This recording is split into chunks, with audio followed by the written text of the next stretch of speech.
Greetings and welcome back to the Galley of the Sun. Today, yet another episode in our wide world of food.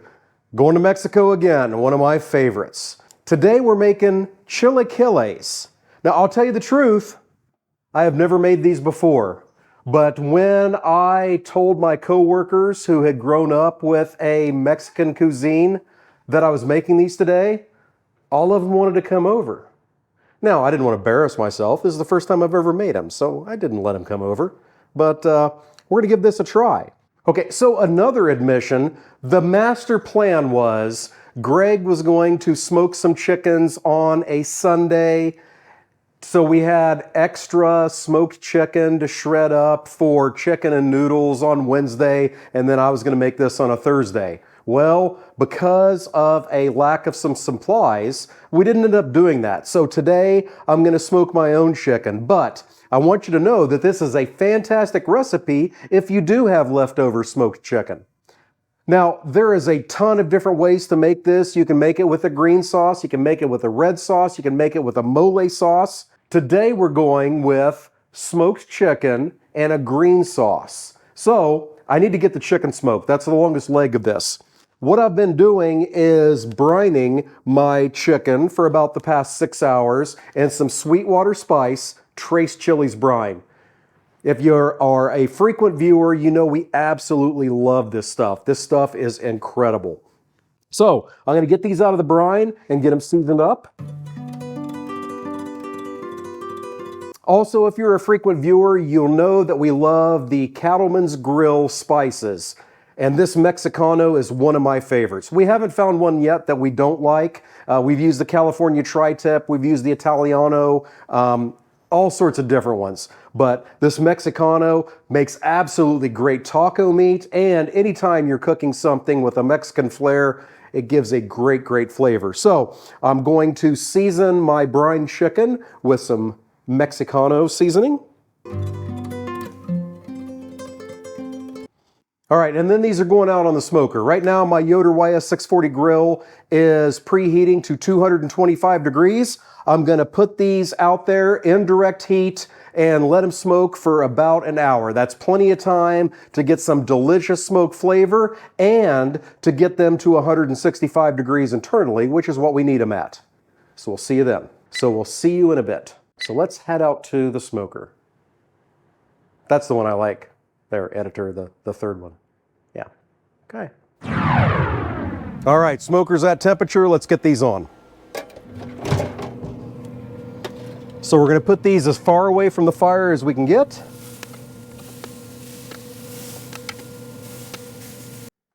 There we go. We're gonna give them an hour out here. In the meantime, we got stuff to do inside. So let's get back inside. So as the chicken's out there smoking, we got some things we can do inside. So I'm going to take about 1.5 pounds of tomatillos. I'm going to set them on a baking sheet. Right now my oven is preheating to high broil.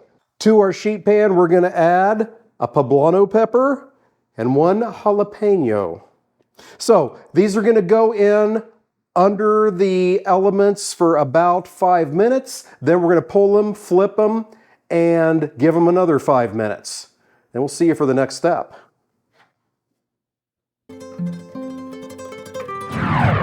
Okay, those tomatillos and chilies have been roasting for 5 minutes on each side.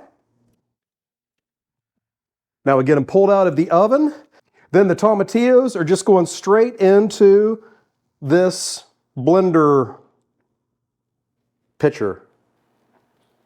Hell, what's it called? This blender thing. They go in here. And they're just going to sit for a little bit. I know it's a Vitamix, but what's the... Goes into this thing. Right here. Okay. So our tomatillos are there. Now our chilies are going to go into a plastic bag so they can sweat and separate that skin from the meat. We'll let those sit for about 10 minutes. Then we'll move on to the next step. See you then. So I have destemmed, deseeded, and deveined the poblano and the jalapeno. So now I'm going to chuck those into the blender along with the tomatillos and we're gonna get those blended up to a nice puree.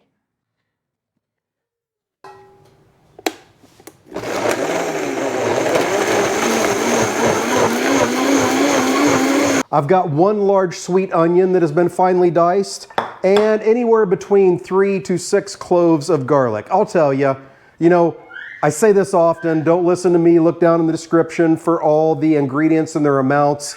If it says 3 cloves of garlic, we've probably used 6. We always double that. But a very, very important ingredient to chilaquiles is something that I haven't cooked with before. It's these epazote leaves. So I'm going to get a bunch of those diced up and ready to add. Chilaquiles are quite often ate as a breakfast in Mexico, especially after a hard night of drinking. So it's not uncommon at all to add eggs to this. Since we're having it for dinner, I'm not going to add eggs to it, and we're adding the smoked chicken to give us the protein. But yeah, we're going to find out. So I'm going to take the leaves, cut them away from the stems, and then get them diced up and ready to add. And all the rest of the magic's going to happen over at the stove. All right, as the director is getting the chicken diced up that I just pulled off the smoker, let's get the sauce going. First of all, we're going to put a couple tablespoons of avocado oil or veggie oil, whatever you got, into a Dutch oven. And I'm using a Dutch oven because I need the volume, because the chips are going to go in this, so I need room to stir them.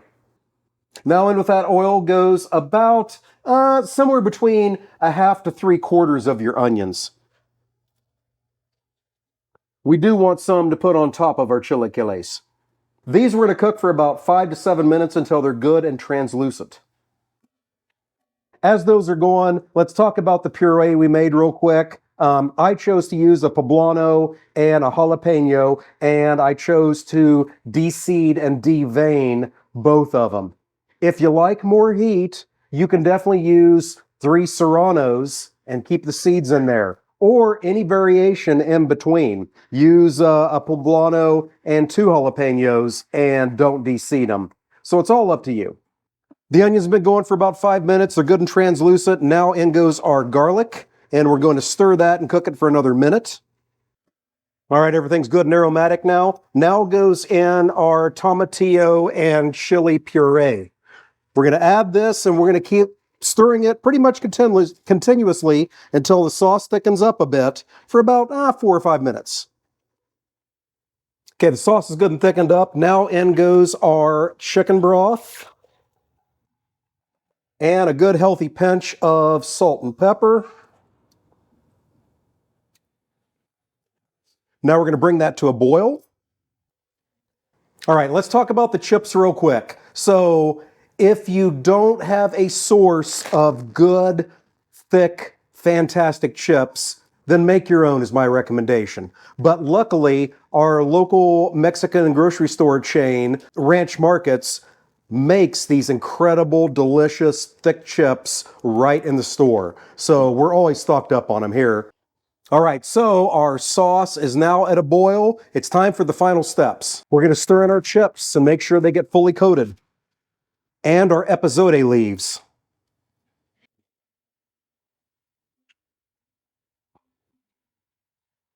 Okay, we're going to get all those coated and make sure our sauce comes back to a boil. All right, we're back at a boil. Heat goes off, lid goes on for exactly 5 minutes, no more, no less. Okay, it's time to put all this together. I'm going to get a scoop of the chilaquiles into each one of these bowls. All right, then each one of them gets topped with some smoked chicken. And then some of the diced onion. Crema to make it look pretty. And some cotija cheese. All right, let's get the director out here to judge us. All righty, the moment of truth. Very good. Really, I'll tell you what, I was skeptical about putting chips into a sauce and letting them get soggy, but you said it works, huh? Yeah. It's an interesting texture, but yeah, it's really good. Can you taste those epazote leaves? Yes. It's a Okay. different taste. I don't know how to explain it. Fantastic. There you go. Hey. True, but it's a fresh, crisp taste. Oh, good. All right. There you go. So I hope you enjoyed what you saw today. If you did, hit that like button, hit that subscribe button, and never miss an episode. Thank you so much for joining us. Until we see you next time, fair winds and following seas.